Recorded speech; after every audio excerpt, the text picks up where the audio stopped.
Thank you. I'm glad to be back. And at the end, we'll be able to ask questions in the chat.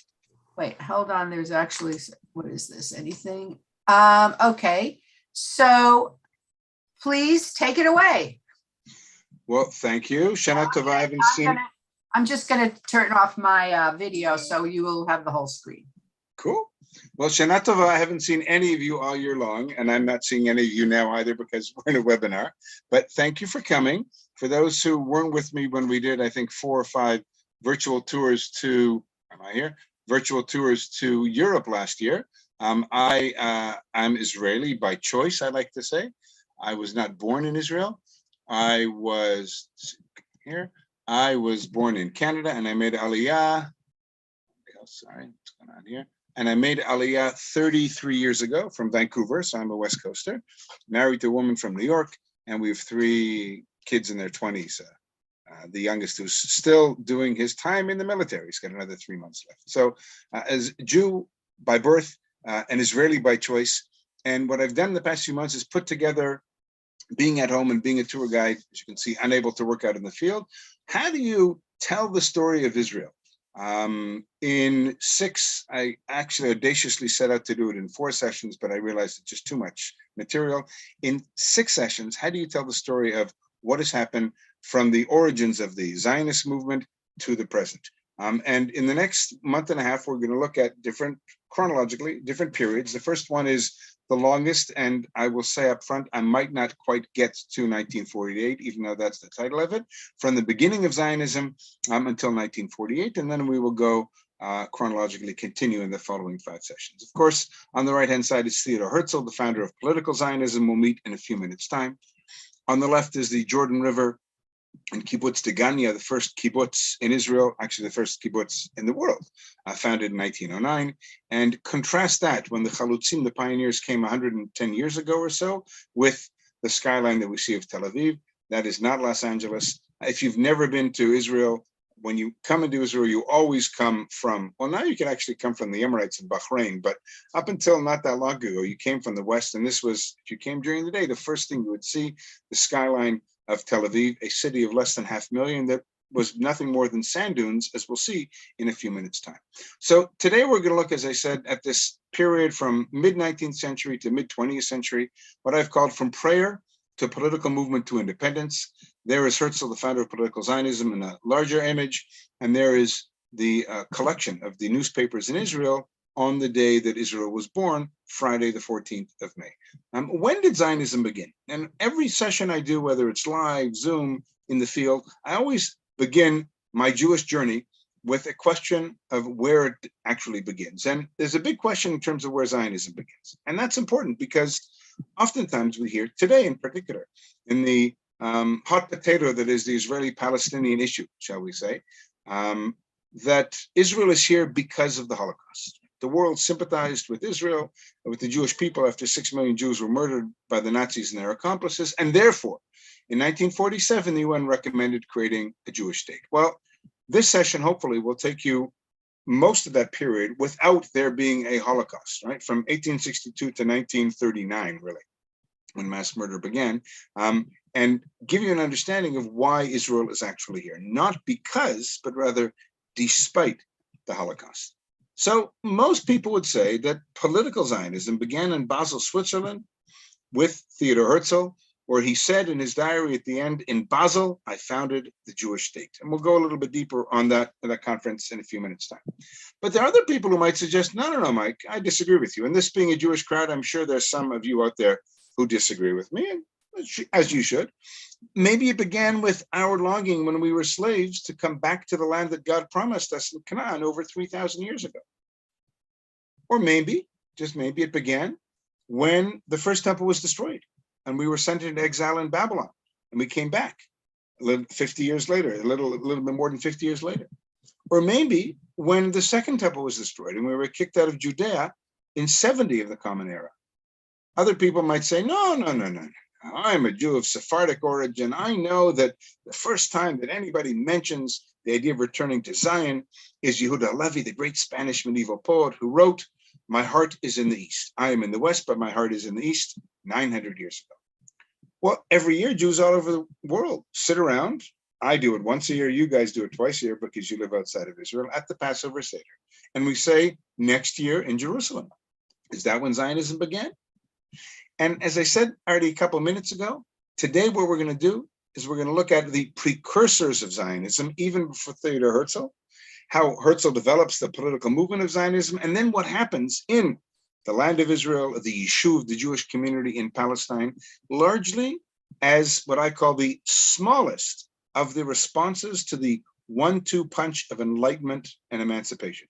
We talked last year briefly about, there's my Canadian accent, sorry, about the changes in whether it was in the Austro-Hungarian Empire or whether it was in Germany as a result of the Enlightenment in the 16th century or the emancipation in the 17th century, when for the first time Jews were given an opportunity to be a part of Europe, unlike we had ever been beforehand. And as a result of that, much of Judaism as we know it today emerged. Modern Orthodoxy, Reform Judaism, Conservative Judaism, Zionism, all these as responses to, oh, the rest of Western Europe, the rest of Europe allows us to be just like them. Oh, how do we respond to that? And so Zionism is the minority of that response. For example, in the period where most of our grandparents, and I included, all my grandparents came between the First and Second World War to Canada. I'm from Eastern Europe, Ashkenazi. They came to North America. 2.5 million Jews fled Eastern Europe, the Pale of Settlement, from the late 19th to early 20th century. At that same time, 70,000 Jews came to Palestine. 70,000, 2.5 million, minority, majority, big time difference. Our liturgical reference to Zion goes back not to Don McLean in American Pie, or on the B side of American Pie, where he sings Babylon, with the Boney M version of By the Rivers of Babylon. I'm not going there, but I am going back to our tradition. By the rivers of Babylon, where we wept and we sat as we remembered Zion. Psalm 137. The temple is destroyed by the Babylonians, and we're sitting in exile. How? And they say, they mock us, sing us a song of Zion. And we say, but how can we sing a song to God on foreign, on alien soil? And I know some of you are saying, can't he just sing it like Jimmy Cliff? I can't. That's why I'm not going to go there. If I forget thee, O Jerusalem, let my right hand wither, let my tongue cling to the roof of my mouth, even in my happiest hour. Just spoke to my daughter before a session. She was at one of her best friend's wedding last night. And I guarantee you, without being there myself, I know at some point the rabbi looks at the couple and says to the husband, repeat, it was an Orthodox wedding, repeat after me. In our world, and I'm a member of Reform Synagogue, our rabbi 2 years ago when her son and daughter get married, they both repeated, if I forget thee, O Jerusalem. At the happiest time of our lives, when we're getting married, we remember Zion, Jerusalem. So as I said, the longing, the prayer, the desire to return to Zion already goes back thousands and thousands and thousands of years. But it takes until 1862 when this man, Moses Hess, comes along. German, very involved in the intellectual, ideological, and socialist circles in the mid-19th century. I'm sorry, a caveat from Mike. Don't read all of the text. I'll take the little red arrow and I'll either point to a piece of text I want to read or the yellow. My bad, you're going to be tempted to read it. Don't bother reading it. Trust me. 1862, this guy, Moses Hess, who had worked with Karl Marx on a newspaper, writes a book called Rome and Jerusalem. And in this idea, he proposed having a Jewish national home that was socialist. He is one of the founders of Socialist Zionism, died in Europe, and then eventually reinterred, you'll see his grave in a minute, on the shore of the Sea of Galilee. After 20 years of estrangement, he writes, and this is 1862. Remember, Theodore Herzl only is the first Zionist Congress in 1897. The Jews have lived, after 20 years of estrangement, I've returned to my people. The Jews have lived and labored amongst the nations for almost 2,000 years, but nonetheless, they cannot become rooted organically within them. As hard as we try, we're still foreign, we're still alien in Europe. And again, the height of socialist revolutionary fever in mid-19th century Europe, he was at the forefront ideologically. And he said, we are still outsiders. Therefore, we have to pursue our own nationality, which is inseparably connected with my heritage, with the Holy Land and the Eternal City. In other words, even as the idea that we could be part of the international vanguard in Europe, we realized, or he realized, it wasn't at all possible. And therefore, He writes this book, Rome and Jerusalem, 1862. There's a first edition from Germany on the left. And there is his grave, Moses Hess. I don't know if you can see it, but it says here in Hebrew, Moshe Hess. And then it says Baal, right? The author of, in quotations, Rome and Jerusalem in Hebrew. And underneath it, it says, from one of the founders of international socialism and a heralder of the state of Israel. Or actually, yeah, the state of Israel, not the Jewish state. And it's amazing because oftentimes we hear, particularly in contemporary America, there's liberalism / socialism / anarchism on the left and other ideologies on the right. Well, socialism in Israel, I think, should be understood fundamentally differently than socialism in the former Soviet Union, in China today, in Angola, in Cuba, and wherever else. It's very different. And I think it focuses a lot more on collective responsibility rather than on pure Marxist doctrine, the coercive elements of socialism. But the truth of the matter in this country is that the generation of founding fathers and mothers were largely socialists. And I will try to make that distinction between socialists and Marxists further on, anarchists a little bit further on. At the time this book, Rome and Jerusalem, was written in 1862. An American comes as a pilgrim with his church group. His name is Samuel Clemens. And he writes this book called The Innocents Abroad before he writes Adventures of Huck Finn and Tom Sawyer. And here he is, famous quote, right? Be good and you will be lonesome. You could borrow that quote if you want. And here is his visa issued in Constantinople. There is the young Samuel Clemens. You can see his signature by the Sultan to allow him as part of his church group to come to the Holy Land, 1869. Now, to give you a sense of what was going on here, it's one source, but he writes how he was really not taken by the Holy Land. He wrote irreverently about it, and he said the Sea of Galilee was, and I quote, a solemn, sailless, tindless lake, as unpoetical as any bathtub on earth. A great way of comparing the beauty, spiritually and physically, of the Holy Land, right? A bathtub. He continued, of all the lands there are for dismal scenery, I think Palestine must be the prince. Can the curse of the deity beautify a land? Palestine sits in sackcloth and ashes. Over it broods the spell of a curse that has withered its fields and fettered its energy. So I won't say it was a wasteland, but in 1869, there wasn't a lot going on here. There were mostly Bedouin shepherds. There were no major cities. There were some towns over here, Jaffa, Jerusalem, Haifa, Tzfat, but not much going on here. Not a large Jewish community. Most of the Jews who lived in the land of Israel at the time were Orthodox Jews living in religious communities. But all of a sudden, early 1880s, this manifesto is issued. There's an original copy of it. It says, Beit Yaakov lechu v'nelcha. Let us go up, house of Jacob, let us go up. It's a quote from Isaiah.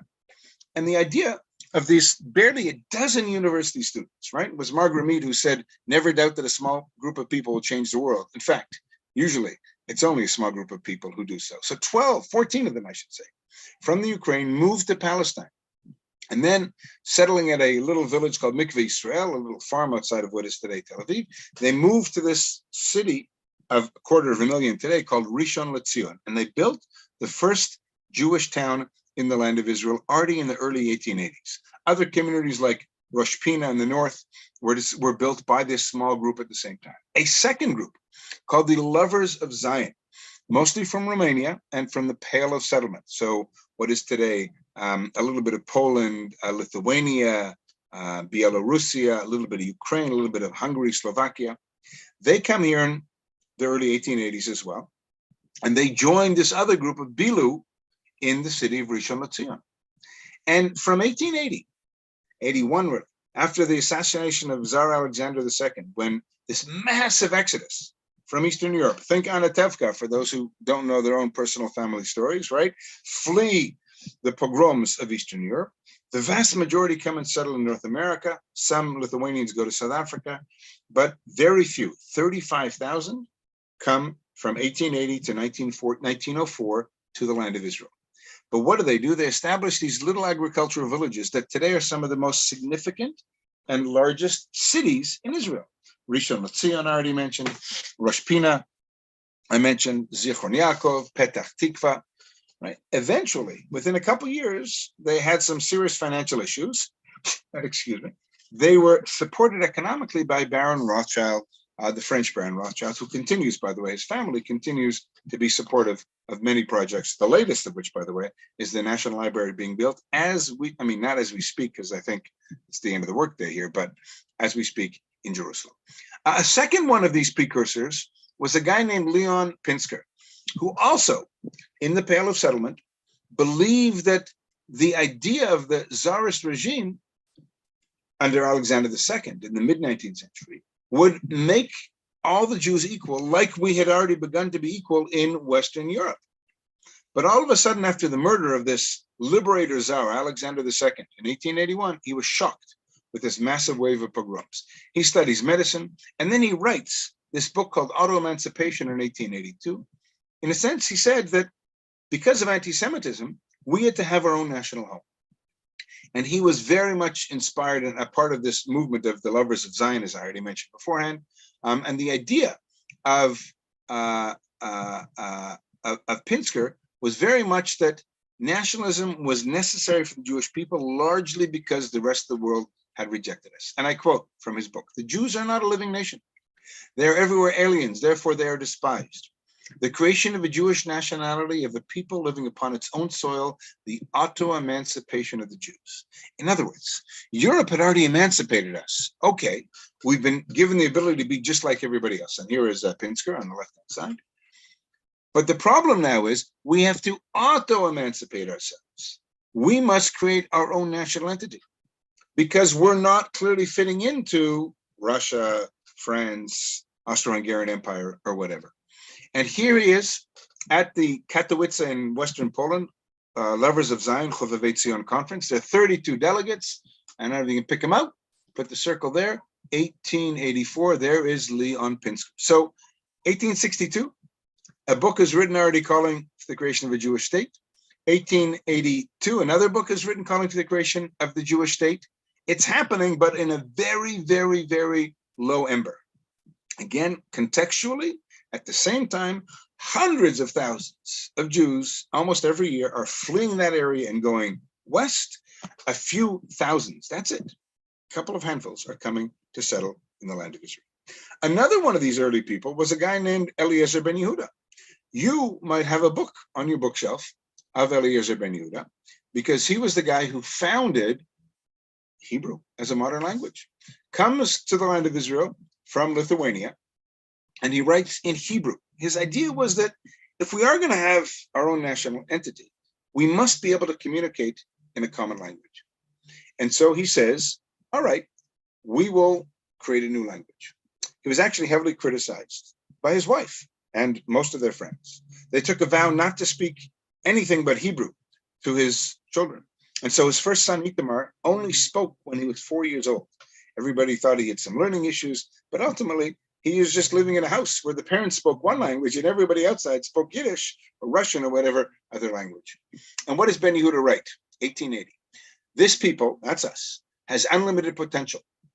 It will therefore not be beyond the power of this people again, as once before in the day of King Cyrus, 2,600 years ago, to effect the miracle of awakening to life even after its death and to revive the language that died with it. How often do we hear of languages and cultures that are dying?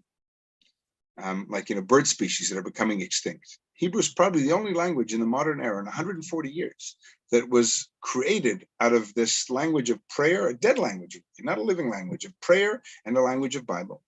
And today there are 9.3 million Israelis. Some speak Hebrew better than others, but literature, Shakespeare is performed in Hebrew, nothing, I think, short of miraculous, already happening in 1880. Chaim Nachman Bialik, one of our national poets, who infamously wrote, or famously I should say, wrote the poem after the Kishinev pogrom in 1903. At the inauguration of the Hebrew University, I'm jumping almost half a century, in 1925, right? The university wasn't established because of the Holocaust, if I wasn't clear. It was established in 1925. There already was a critical enough mass of Jews in this land who saw the necessity of having a university as well as a technical college called the Technion up in Haifa, both founded in 1924 and 1925. And what does Bialik say? That it's all realized at this moment, and here's a picture, sorry, of that inauguration, on Mount Scopus. Let us all realize that this moment Israel has kindled upon Mount Scopus the first candle of the renaissance of her intellectual life.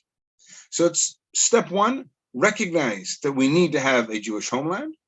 Step two, we need to have intellectual life in a language that allows us to speak, converse, and create together. And that is all happening way before Hitler comes to power in Germany in 1933. But of course, most of us, myself included, would probably say that the Jewish state, or the idea of Zionism, started with Theodore Herzl. Now, Theodore Herzl is a Jew born in Budapest. I don't remember, Rabbi, correct me if we went to Budapest and Vienna together last year. I mean, virtually, I should say. But Theodore Herzl was born in Budapest, right where the Doheny Synagogue, right next to the Doheny Synagogue in 1860. And he's very much a fin de siècle, kind of the end of the century, liberated, open, quasi-assimilated Jew, upper middle class, journalist, lawyer. And he studies law in Vienna. And then he's sent as the correspondent of the Viennese newspaper to Paris, in 1894, to see the trial of a captain, a Jewish captain in the French military. Now remember, 100 years before, Jews weren't conscripted into the military in France and anywhere in Europe, let alone allowed to become officers, let alone allowed to be officers on the general staff. But Dreyfus is. Dreyfus, however, is framed and falsely accused of spying on behalf of Germany. And Herzl was shocked to his core.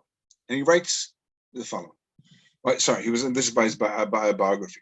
And that is that he was shocked by this unholy alliance of politicians, churchmen, and generals.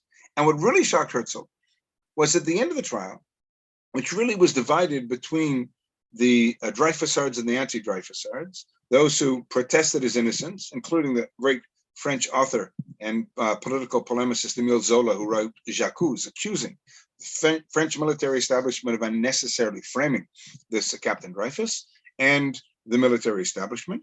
And I always reflect on the fact that a city that in 110 years before was filled with the cries of liberté, égalité, fraternité, and then issued the rights of man, is filled with cries of death to the Jews. And so Herzl writes this book. Here's a copy of it, of the first edition. A friend of mine in Toronto is the world's largest, he's not the only, collector of anything to do with Theodore Herzl. David has over 5,000 pieces in his collection, including an original 19th century version of Herzl's Jewish State. And he writes the following in this little book. Herzl: we have honestly tried everywhere to merge ourselves in the social life of surrounding communities and to preserve the faith of our fathers. We're not permitted to do so. Over 2,000 years of suffering. In other words, here we are trying to be as loyal as possible, to move more French than the French are, but we're still seen as outsiders. And therefore, he writes and appears before it's published as a book in the Jewish Chronicle in London, the solution to the Jewish question: we should have our own state. And he writes the bottom: it is the poor and the simple who do not know what power man already exercises over the forces of nature, etc., etc. For those have never lost the hope of the promised land. Now, at the beginning, Herzl thought that Zionism would be a good thing for the poor fleeing the anti-Semitism of Eastern Europe, because here he was in Paris and Budapest and Vienna, in the heart of enlightened, liberated Europe. But he realized it wasn't just the oppressive dictatorial regime of the Tsar in Eastern Russia that was problematic vis-a-vis the Jews. It was also the enlightened Western European nations. And that, as I said, was his lightning bolt, the Dreyfus trial. A year after the trial, he convenes a congress in Basel, Switzerland. He originally wanted it to be in Munich, in a very important German city, but the rabbis in Munich didn't want to have it in their backyard. Why would we want a movement to be formed in our town that could possibly suggest to our German brothers that we have this dual loyalty to the Jewish people who want to build their own home and to the German people? Thank you, but not in our backyard. They out of Zurich and Switzerland, but they also weren't too interested, and so finally settled on Basel, which did have a small Jewish community and a kosher restaurant. But at this conference, I think over 200 delegates come, mostly from Europe. And at the end of this conference, he writes in his diary, in Basel, I founded the Jewish state. Were I to say this out loud today, I would be greeted by universal laughter. Perhaps within 5, certainly 50 years, everyone will perceive it. Now, he was a prophet, because in 1947, 50 years after he penned this entry into his diary, he was long dead, he died in 1904. But when he writes this, 50 years later is when the United Nations votes to recommend partitioning Palestine.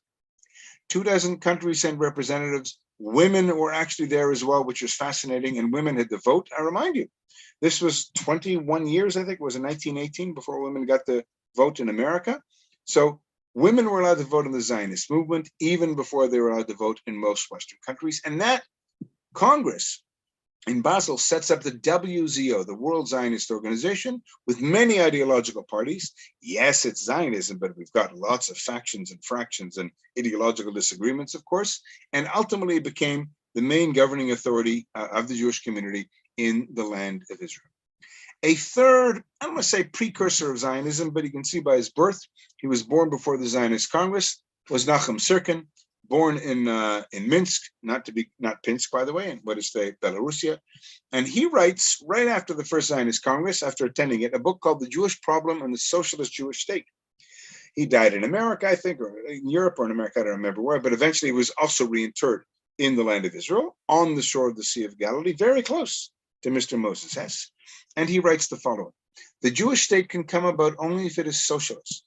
Only by fusing with socialism can Zionism become the ideal of the whole Jewish people, of the proletariat, the middle class, and the intelligentsia. Again, Zionism and the early founding fathers, there weren't that many ideological mothers, but on the ground there were many women, of course, who were part of the early communities, very much recognized the need for collective responsibility. So socialism was an idea, far from the idea that transforms into Marxism under the Soviet Union, etc. And then, of course, in this highfalutin ideological language, the Jewish people have been presented with the opportunity to be the first in the world to realize the socialist vision, etc. And it's interesting because when we look at what's happening in America today, for example, the far left critique of Israel in America is coming from a very kind of universalist socialist tradition. And this is when I get into political arguments or conversations with people, I say, well, wait a minute. Zionism is unique in that, at least at the beginning, it was a fusion of socialism and Zionism, which really runs counter to this notion that the nation state is a bad idea. All these socialist Zionist ideologues believe that there should be a Jewish state, that it should be socialist in nature. And there is Nachman Sirkin over there, again, reinterred, and there it is. It says, Me'orer HaTzionut, right? One of the founders of socialist Zionism. And the cemetery where Sirkin and Hess are buried is on the shore of the Sea of Galilee, and it is right next to the first kibbutz, the Ganya, and the first, some of the earliest Moshavim Kinneret. A fourth ideologue was a guy named Ber Borochov. Now, I know some of you might have gone to the Yiddish Workman's Circle summer camp. Your parents or grandparents might have been members of the Bund or subscribed to the Forwards before it became the Forward.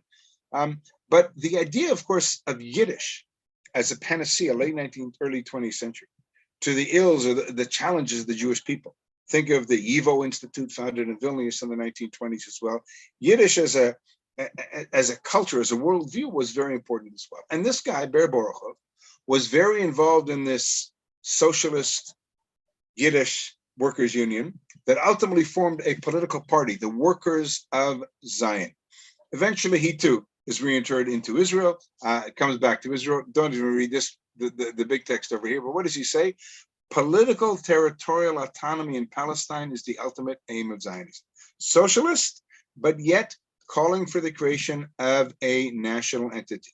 There's Ber Borochov, and there you can see his grave as well. And it says, one of the layers of the foundation of workers, Zionism, not even socialism, and he kind of set the doctrines and the progenitor of ideas and a kind of a guide of the way, mitveh haderech. These are great ideological leaders of Eastern Europe projecting their ideas on what this new experiment, a Jewish state where we, the people, the Jews in our own land, would be sovereign. And so if the first wave of immigration ends in 1903, a new wave of immigration, which is much more socialist, comes, influenced by these founding fathers who we just met, And they come and they settle kibbutzim. They start small groups that eventually establish small collectivist agricultural farms. The World Zionist Organization I already mentioned was formed. The JNF is then formed, and they begins to buy land.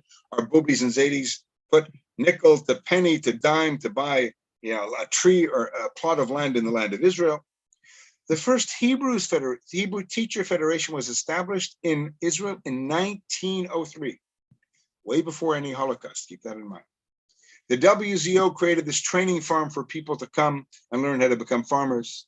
They established the Moshav 11 years later, a less socialist community. Think of Hamashbir, the first department store, Tnuva, the big national dairy, the big building company, Solel Bonet, Bank Hapolim, the Workers' Bank, the Kupat Cholim, the first medical HMO was founded over 100 years ago. The Haganah Defense Organization, the big AFL-CIO equivalent, the Histadrut, the Workers' Union. An art school is founded in Jerusalem in 1906. Crazy. A new Hebrew city, Tel Aviv, is founded in 1906. Self-defense organizations are founded. All of this is happening. The Keren HaYesod, the kind of overseas branch of the Zionist movement, all of this is happening. I want us to realize all in by really about the First World War. By the end of the First World War, by 1918, 70,000 Jews in 2 waves of immigration have moved to the land of Israel. And all of a sudden, we have a totally different kettle of fish. 70,000 people is not a country make, mind you, but it does create an ideological vanguard. And I'm using maybe intentionalist, socialist language in order to lay the foundation of a state. And look at the slide, a teachers union, a bank, an HMO, a trade union, a department store, I should say, self-defense organizations, universities, schools of art. All of these things are being established to set the foundation of a state. Perhaps the most significant of these people who came in the early 20th century, who wasn't just an ideologue, but was actually a man of action, was a man named Adir Aleph Daled Gordon. And Gordon is a member of these political parties, non-Marxist, socialist, without going into too much of the ideological doctrinaire. He comes here when he's 48 years old. Now, that might not surprise many of us, but the majority of people who came here were their late teens, early 20s. So he was the grandfather figure, literally.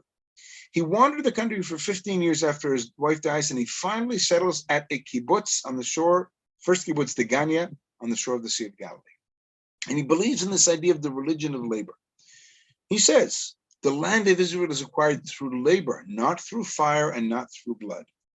The idea of Gordon and his followers was that, as the song that some of you might remember, Anu banu arza livnot ulehibanot. We have come to the land to build and to be built. In other words, the very idea of physical labor was an act of redemption. In order for the Jewish people to be fully independent and autonomous, we had to go through actions of physical labor. Our problem is we have no roots in the soil, he writes from Europe. Again, don't read everything. The Jewish people has been completely cut off from nature and within city walls for 2 millennia. Labor which binds the people to its soil and to its national culture, which is an outgrowth of the people's toil and the labor, etc., etc. We must create a new people. And thus, many of those followed him. Here's the old man. He was 48 when he settled on the kibbutz, and there he is in a very modest grave, modest compared to the elaborate national erected tombstones of the ideologues who were buried, much later, who were reinterred from Europe or whatever. He died on the shore of the Sea of Galilee. And in many ways, I think what I've tried to do in the first part of today's presentation is give you an in-depth understanding of what the founding generations, 1880 to 1914, it ended the second wave of immigration with the First World War, wanted to do, to create a brand new person, a new Jew, based on 3 components. Self-defense, we needed to protect ourselves, right? Not a very friendly neighborhood necessarily. And Jews, by the way, had been denied the opportunity of defense for almost 2,000 years. We needed, as Aleph Daled Gordon said, to ensure the redemption of the Jewish body and soul by physical labor. It was a sign of success that you could plow longer than anybody else without taking a break. The amount of bushels of grain that your community would harvest versus the other community was all very important. And of course, as Ben Yehuda already started in 1880, creating a new language and a new culture. And the idea, as described by Chaim Guri, our late national poet, contemporary of Yitzhak Rabin, was the holy trinity of Hebrew labor, Hebrew defense, and Hebrew language would create this new Jew. It's not a picture of me. It's not a picture of any of your relatives, maybe any of you, but it's a picture of this new person, different than a Jew in exile, quote unquote, as the founding fathers would say, somebody who is brought in, as the late national poet Yehuda Amichai wrote, just before he died in 2000. When I speak of the formation of the new Jew, he said, I'm not thinking of the almost legendary Sabra, right? A Sabra, someone who's born in the land of Israel. He's talking about someone who comes in from abroad. The expression new Jew is far more profound and fundamental. My generation, right, he came as a young boy from Germany with his family in the 30s, laid the foundations for the new image of the Jew, for that new Jewish framework that could absorb immigrants from distant cultures, including all kinds of zealots with or without flags. In other words, the idea of someone coming to this place, Kibbutz Degania, in crossing this crazy river with malaria everywhere, with swamps everywhere, and creating a new person out of working the land was the revolution that was Zionism. And I always say that Zionism, I think, was the greatest or the most successful revolution of the 20th century. Because other revolutions, fascism and communism, failed, where Zionism did succeed. And the founding ethos was largely socialist. They don't necessarily look like socialists, but here you can see some of the people from this first community at Degania in 1909. Very different from what our grandparents did, going to the Golden Medina, leaving Eastern Europe and going to the West. They went south. And perhaps the most famous of these immigrants in this period was David Ben-Gurion. David Ben-Gurion was born in Poland in a city called Plonsk, and he is, as you can recognize him, because you don't see a big thing of white hair, but that's him right in the middle over there. Before making Aliyah in 1905, he comes here a year later, 1906, and then while he is here, he then goes to Istanbul to study law. The First World War breaks out while he's there. He's then kicked out. He eventually goes to America, long story, joins the British. He doesn't really see much action in the Jewish Legion, right? A Jewish division with the British Army based in Egypt. And there he is in 1918, I think, and eventually settles goes to Petah Tikva and settles on a kibbutz. Doesn't last that long, wasn't really that good at physical labor, eventually rose up and became our first prime minister. More pictures from the period of Jews at kibbutz Degania, a small little fortified community. There it is today, it's a national museum. And to think that the idea of these groups of people, a few dozen at most, young men and young women, leaving their homes, no text messaging, no WhatsApp, no ability to communicate with parents for a long time in this really hot, humid, malarial-infested swampland, to totally paddle upstream against what was happening in Eastern Europe in the Jewish community, or going to that Golden Medina where the streets were paved with gold. The people who moved to Palestine knew that the streets here were not paved with gold, the exact opposite. They had to drain the swamps, and they had to pour the concrete and lay the bricks down in order to build the houses and to pave the streets. Very simple life, very joyous life, of course, doing, as the founding fathers and mothers said, to become a brand new Jew, the chalutzim, the pioneers. And again, I think for a lot of us, and I'm 57, I'm sure I'm probably of average or younger age of most of you participating in this because of the time, of course, and the day and the week. But these are images that many of us are familiar with, the happy, the joy of the pioneers working the land of Israel, literally to create this revolution of the new Jew. And in fact, in the early years, Zionist propaganda was really, really good. You know, the new Jew, a nation reborn. I'll put on my, what's his name? The guy from Star Wars, my James Earl Jones voice. A nation reborn on its ancestral soil. I mean, hey, this is good. There's the kibbutz in the background. There's the tractor, and here's a brand new muscular Jew. Looks a little bit like my son in the military. No, I'm kidding. The joy of harvesting in the fields. And look at this image. I got it from the internet, and it's amazing because you see the man and woman, you know, liberated physically. The clothes that they're wearing very different from traditional Jewry. You see the wheat fields they're harvesting, and then you see the camels. Then you see Tel Aviv, right? The white city. The influence of the Bauhaus School of Design in Tel Aviv in the 1930s and the 1940s. And of course, in this context, not everybody was a socialist. You might think that Mike just told you everyone was. No, the leading ideological precursors were socialists. There were some religious streams as well. But there were another group of people who said, we're not going to live in a community where everything is shared, even our children. Thank you, but no thank you. We're going to build a city. And the first Jewish city, Hebrew city, 1906, was founded, called Ahuzat Bait. Here was a lottery in 1906. If you've been to Tel Aviv, it's around, we don't know exactly, where Herzl Boulevard meets Rothschild Boulevard, right there in front of Independence Hall. And 66 families buy this plot of land in order to build the first Hebrew city. Everybody had their own house. Everybody had their own livelihood. They might have had mutual loans to help buy the land and everything. But the founder was a guy named Akiva Aryeh Weiss. And there is his house. It was one story originally. And you'll notice where the circle is where this sign used to be. I was there about a month ago and it's gone. The initiator and founder of Ahuzat Bait, which eventually becomes, a few years later, the city of Tel Aviv. So not everybody was socialist. Some people said, we want to live Jewishly, but we want to live in a Jewish city. Now, one of the best visual images, or interpretations, I should say, because it's not a photograph, of this period, I think, is by the late great Israeli national artist Reuven Rubin, originally from Romania, who paints this amazing triptych, which is really the centerpiece of the Israeli art wing in the Israel Museum in Jerusalem. And you see the triptych of three parts where he describes the sunshine, the sea, the chalutzim, the pioneers, with their bronzed faces and open shirts. That's them in the middle, you see. You've got a couple. He's got the bunch of bananas, and she's got the whole bushel of citrus, and he's got the whole, kind of like Atlas of the whole world, but a watermelon on his shoulder. And you've got the traditional Yemenite, see by the skin color, family, by their clothing. And you see the indigenous Bedouin woman, the shepherd on the left, and the man, of course, sleeping while his wife/sister does all of the hard work shepherding, right? So there's the landscape of the land of Israel, pretty barren. And in the middle, you've got two Jewish couples, the chalutzim with their bronze faces and open shirts, the Yemenite girls, and children with the enormous eyes, that child over there. A new country, a new life was springing up around me. And that tension, I think, in his painting between Jewish tradition, the Yemenite couple who are offering their first fruits, that's as in what we give at harvest time to the temple. They don't have much. They have one pomegranate, one of the indigenous crops of the land of the Bible, and their child may be a first sacrifice.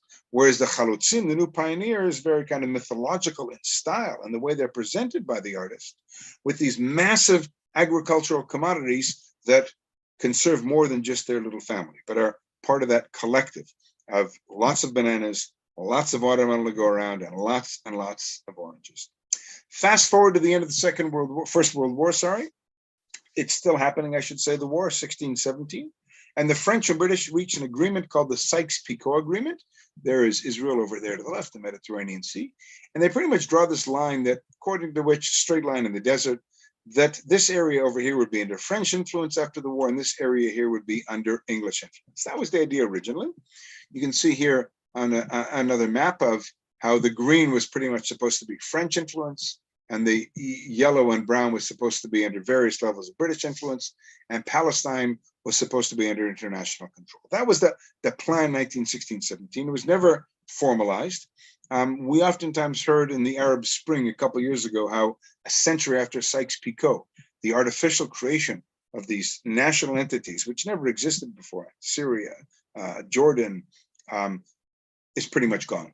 But we can come back to that at another session. 1917, the British captured Palestine, December,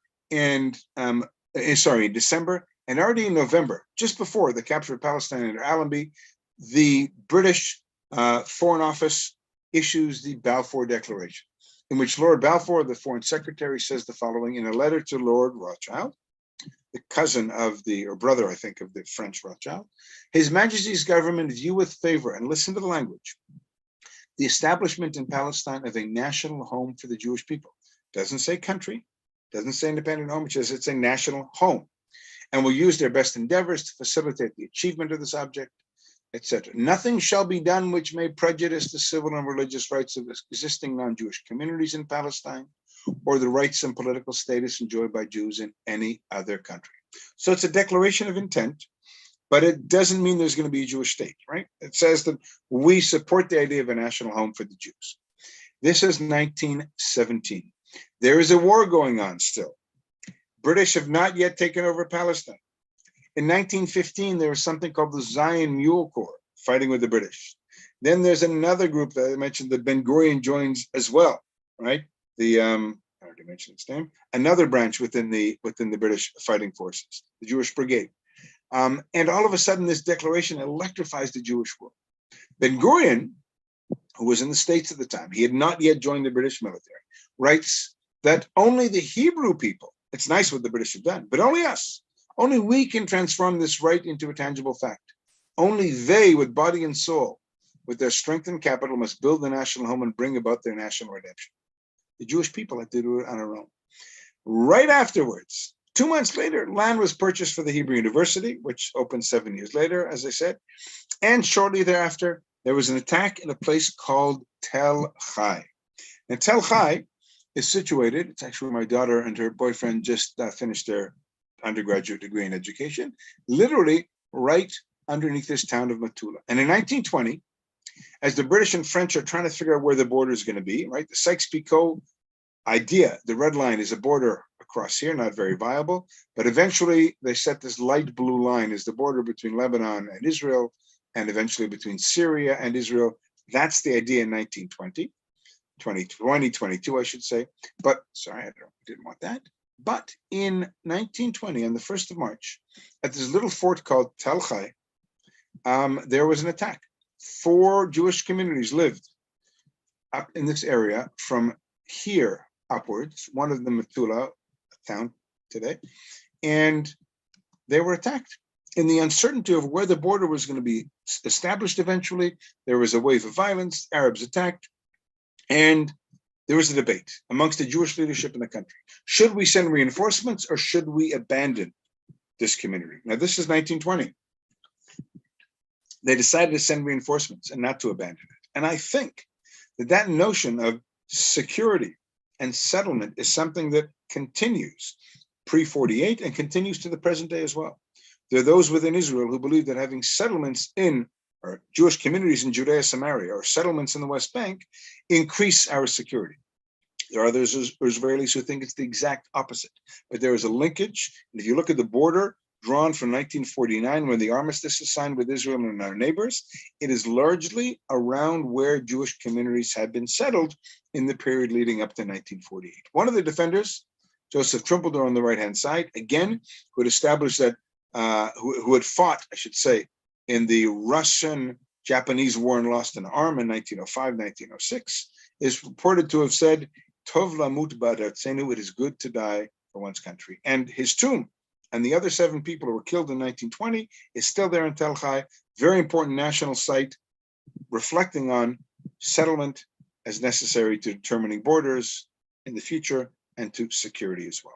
1922, 5 years after capturing the country, the British are given by the League of Nations a mandate for Palestine. Here it is on the right-hand side. It included a bit of Jordan. 2 years later, it became the Hashemite Kingdom. The darker color over here, the orange, I guess you would call it brown color, becomes the Hashemite Kingdom, a protectorship actually under the British for a while, of the family of eventually King Abdullah II, his father Hussein, you all remember. And Palestine is under British control. But listen to the language of the mandate. It will secure the establishment of the Jewish national home, again, not a country, and the development of self-governing institutions, and also safeguard the civil and religious rights of all the inhabitants of Palestine, irrespective of race or religion. Very important. Keep in mind, it's a home. Jews have already been coming here since 1880. We've already got dozens of communities. We've got all those different elements of society in place already by 1922. Soon going to have a university in 24 and the Technion to train engineers, draftspeople, etc. in 1924 and 1925. This period is followed by 2 new waves of immigration. A wave of 60,000 Jews. Sorry, there are already 60,000 Jews in Palestine. There's another wave of about 40,000 Jews who come here largely as a result of anti-Semitism. The city of Tel Aviv began to grow. The collectivist communities, the kibbutz and the moshav, began to grow really in the Jezreel Valley. If any of you have read Ari Shavit's book, My Promised Land, It's a lot longer than my 6-hour sessions, I will tell you. It's a great book, but he talks a lot about 1920s being the turning point of this crazy utopian idea of socialist communities into really the backbone and the breadbasket of Israeli society. The Haganah was established in 1920. There were riots as the Arabs realized the Jewish community was growing. Another wave of immigration comes in the 1920s, largely from Poland, escaping the anti-Semitism of the Polish government.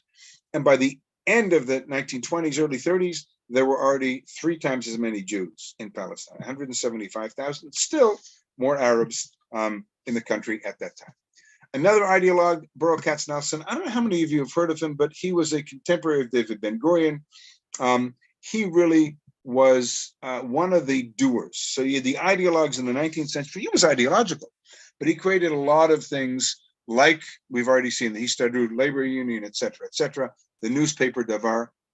And as he said, and had he not died in 44, many people believe that he might have been the first prime minister, or definitely given Ben-Gurion a run for his money. Those who will find here a hold for their souls, an anvil for their hands, and vitality for their hearts will build both their lives and the land. And I think the idea, of course, of this group of people was very much, there's Burl Katznelson, already died in 44, so it, better quality pictures of him. And there he is, again, in that cemetery on the shore of Sea of Galilee. But really, ideologues as well as people of action, and Katznelson was definitely one of the more important people of action. Example, Kupat Cholim Klalit. People always ask me in my sessions I did with a number of communities during Corona, why did Israel succeed in having vaccinations delivered so easily and so smoothly? Because for 110 years, it's not just socialism. It's this idea of Klal Yisrael. All of Israel is responsible for one another. And so we've had an HMO to take care of everybody from day one. And it's very easy to vaccinate everybody when everyone's got their ID number and their card and everything else. And now we've got 4 HMOs. The first one, Klalit, up over here in Hebrew, already founded in 1911 by Burl Katznelson. The Arab community is not too keen on the growth in the Jewish community in Palestine. There were protests that began in 1920 over an argument over prayer around Tisha B'Av in Jerusalem, of course. Look at the numbers. Hundreds of Jews injured, 133 Jews were killed, Arabs were killed, British were killed as well. A massacre in Hebron, unfortunately, Tzfat. Again, most of the violence in the Jewish communities, the traditional Jewish communities that were not the chalutzim, that weren't, where the Haganah was based, where they were training, where they had weapons, etc. But what's galling, I think, was the British Commission of Inquiry that was established to determine why did this happen. And I don't have a good British accent, so I won't put it on. The fundamental cause, without which, in our opinion, disturbances either would not have occurred, or would not have been more than a local riot, is the Arab feeling, hear this, of animosity and hostility toward the Jews, consequent upon the disappointment of their political and national aspirations and fear for their economic future. In other words, the British already believed that, and they say in their final, the immediate cause were the long series of incidents connected to the wall. They must be regarded as a whole, but et cetera, et cetera. But there's an anxiety amongst the Arab community in Palestine of the growth in the Jewish community from 60,000 to 175,000 in a decade. And economically, the country is turning a very, very quick corner economically with lots of development. As we see Jews leaving from the Jaffa Gate in the Old City, we see some of the damage from the looting and destruction of the Jewish community in Tzfat. By the last wave of Aliyah, really, until the 1940s, the 5th wave of Aliyah immigration, 250,000 Jews came in this decade. Most of them were from Germany. But in 1933, another wave of Arab violence began, in response to which the British limited Jewish immigration. And the result of that was twofold. One was continued Jewish construction of new communities, settlements, and the other was illegal immigrations, Aliyah Bet, which we'll see in just a few minutes' time. And the question, when the Peel Commission recommended partitioning Palestine, was whether the Jewish leadership should accept it or reject it. And they reluctantly accepted it. It wasn't an ideal plan. You'll see the next slide, the map. But it was the first time in 2,000 years that the Jewish people had been offered a state of their own. The population of Tel Aviv and Haifa grew quite a bit. The Palestine Philharmonic was established. Tel Aviv began to grow, and the Jewish community by 1939 in Palestine had reached almost 500,000 people. Here was the idea of the Peel Commission, 1937. The purple was to be Arab, the orange Jewish, and the green an international zone. Never implemented, never official British policy. It was a recommendation. What happens a decade later is this plan is put in place by the United Nations in November 47. And the orange was supposed to be an Arab state, including the little city of Jaffa next to Tel Aviv. And the blue, barely contiguous, was supposed to be the Jewish state, most of which was the empty Negev desert. Big difference from here, right? Most of the Negev was supposed to be an Arab state in 37.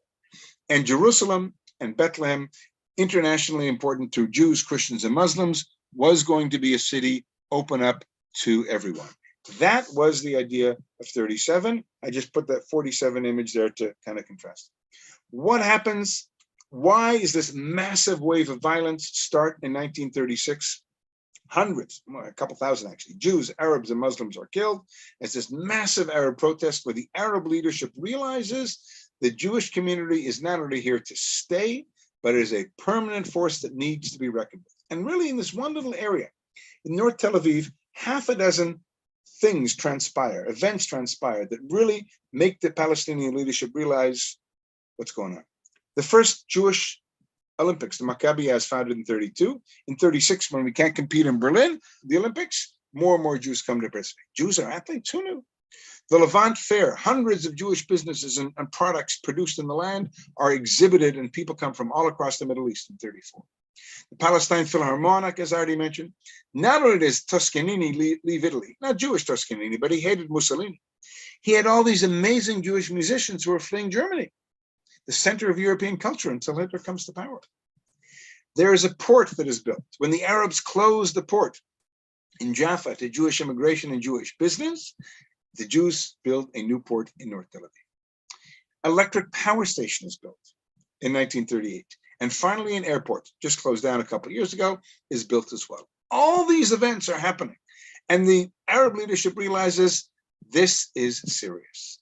Outside of Tel Aviv in the periphery, 57 settlements are established literally overnight in this tower and stockade operation, where hundreds of people build these kind of prefab structures. And at nighttime, they will come, and in an empty field, they will put up a fence, put up a tower, and according to the Ottoman law, then upheld by the British, if you have a walled structure with a tower, that is considered a settlement, and it cannot be removed. 57 of these are established in a very short period as a response to the Arab violence, not attacking Arabs, but we're going to build. And perhaps the most famous story is in a little community kibbutz called Chanita. 400 men in 1938 go there and build this little community on top of the hill right next to the border with Lebanon. And I draw your attention to this man over here. You might recognize Yigal Allon, contemporary Yitzhak Rabin, and Moshe Dayan before he lost his eye in Syria, believe it or not. 1938, as the people settled new communities. It's a kibbutz, socialist community, still there today on the border with Lebanon. The British, at the end of this wave of violence, issue a statement of policy, a white paper. Very galling. It's May 39. Hitler's in power. He's taken over Czechoslovakia. He's taken over parts of Austria. There's no war yet. That's going to happen in just a couple of months' time. But read this in July of 1940. Read this policy paper from 7 years later. I couldn't find the text in 39. What do they say even after the war? Limit Jewish immigration from the 15th of July to the 14th of August to 1600. By 1939, the British limited Jewish immigration to no more than 15,000 Jews a year. I don't know what happened there. Sorry about that one. You do not want that slide, sorry. 15,000 Jews every single year into the land of Israel, a total of 75,000. Restrictions on buying land, etc. This incensed the Jewish community. There was a general strike happening. Again, the response was all of these operations to build these stockade and tower communities. And when the war breaks out in the fall of 39, the leader of the Jewish agency, the World Zionist Organization, David Ben-Gurion, says, we will fight with the British against Hitler, as if there were no white paper, limiting immigration and limiting Jewish land purchase, and we will fight the white paper as if there were no war. A strategy that not every Jew in the land of Israel accepted, but Ben-Gurion moved in this direction, and ultimately it meant that 30,000 Jews were able to, 30,000 Jews were able to get military experience with the British in the Second World War.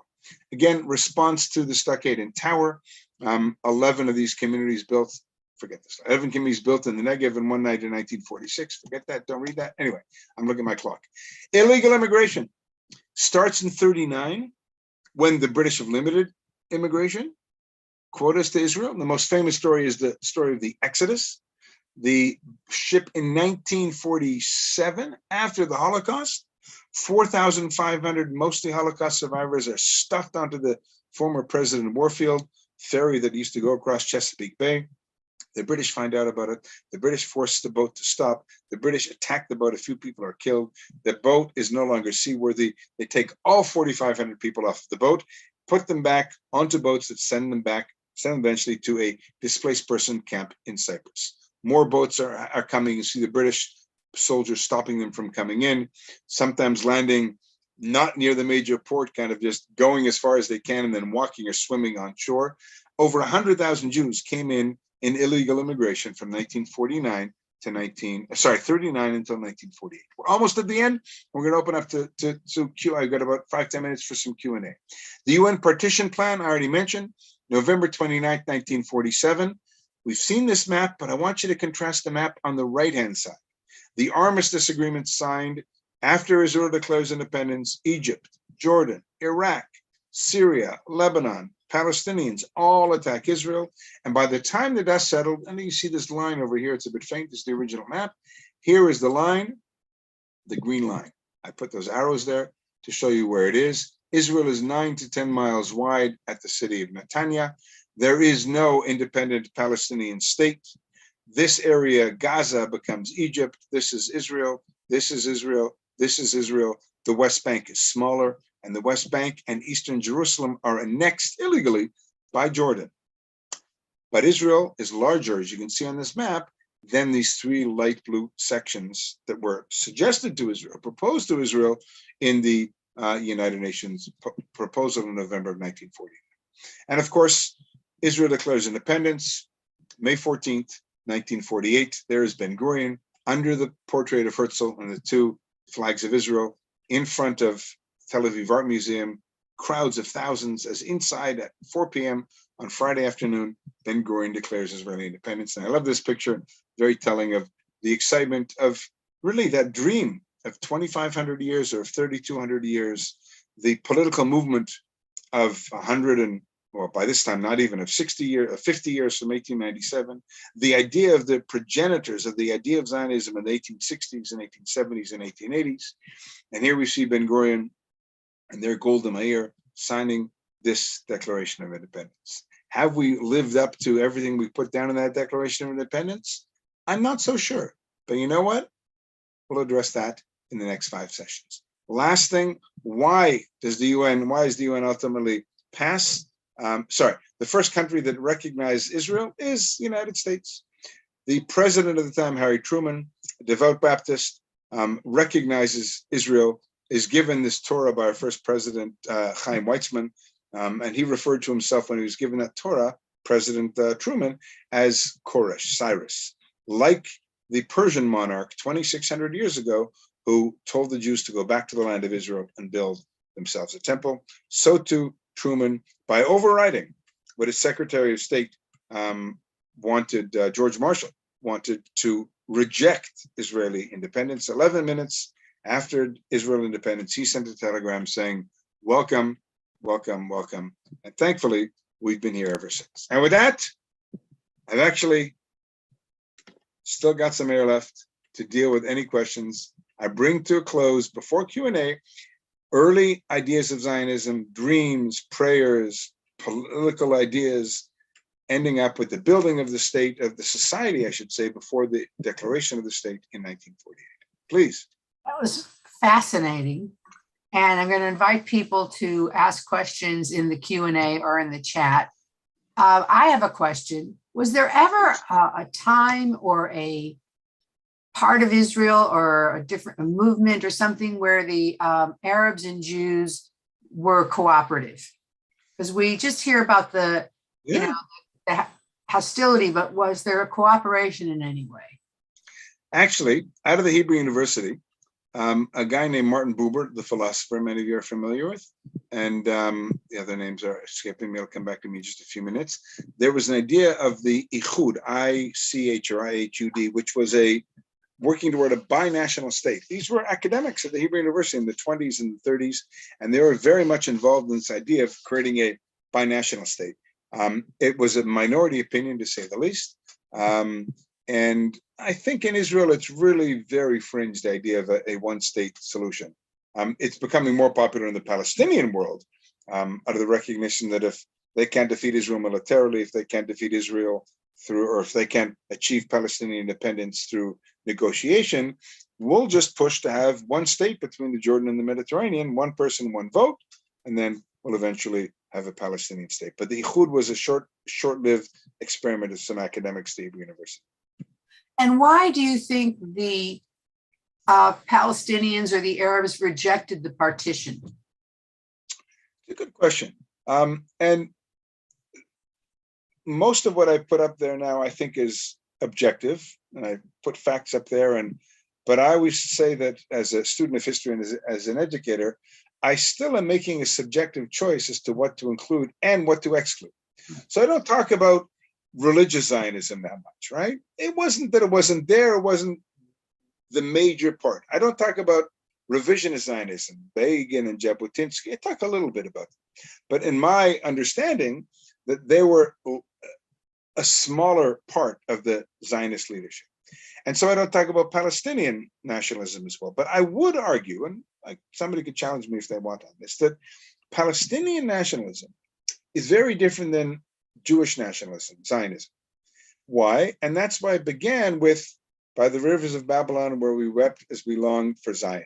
In other words, the idea of the Jewish people, unique in humanity, I think, are particularly connected with a piece of land.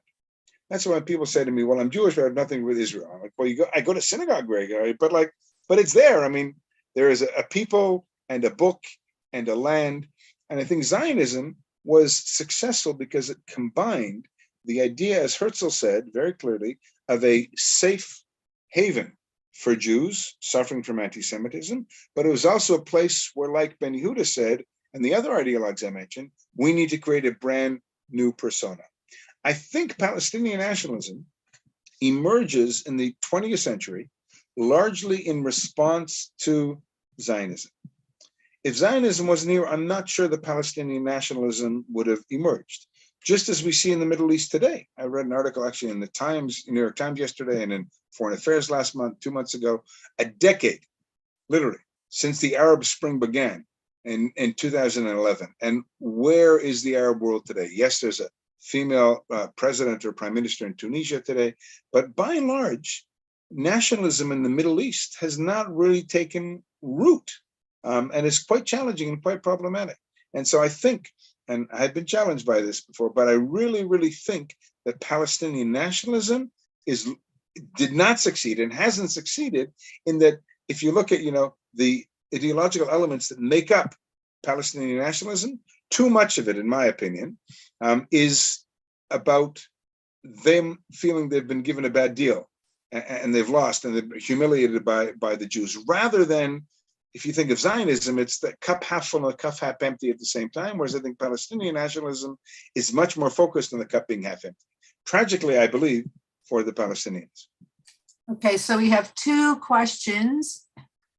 What is your view of Sir Martin Gilbert's book, Israel, as a Historical Guide? Do you know that book? And you can see my bookshelf behind me, but he's there. It's funny. It's not funny. I really like Martin Gilbert. I'm a Hasidim. For those who don't know, the late Sir Martin Gilbert, Jewish, he was a British historian who was the historian of Churchill. He wrote the most about about Winston Churchill, so I got Theodore Herzl on my mind. And he also extensively wrote about Jerusalem, about Israel. I really think as a historian, He writes history that can be read by a layman and not just a historian. And he's written extensively on Jewish issues and the Holocaust in Europe. And I probably have at least 8 of his books behind me. So I'm a chassid of the late Martin Gilbert. There is another book that came out a few years ago by Danny Gordis, some of you might know, a conservative rabbi in Jerusalem, who wrote a book, The Concise History of Israel. I think he did a good job. I think that the moment you call it the concise, it's kind of like the Idiot's Guide too. So it's academically well researched, but it's also a very good book on Israel. And there's another book. No, I think Gilbert actually is the one that I recommend if you want one book on history, but it's already hasn't been edited in 20 plus years, I think, which is a bit of a challenge. The other one, one last thing, Rabbi, is Anita Shapira, A History of Israel, is also very well written. Please. So what was the organization of Arab society in Palestine during, let's say, the 20th century or late 19th century? I know they were under the Turks and then under the British, but how was their society? How was it compared to what the Jews were doing?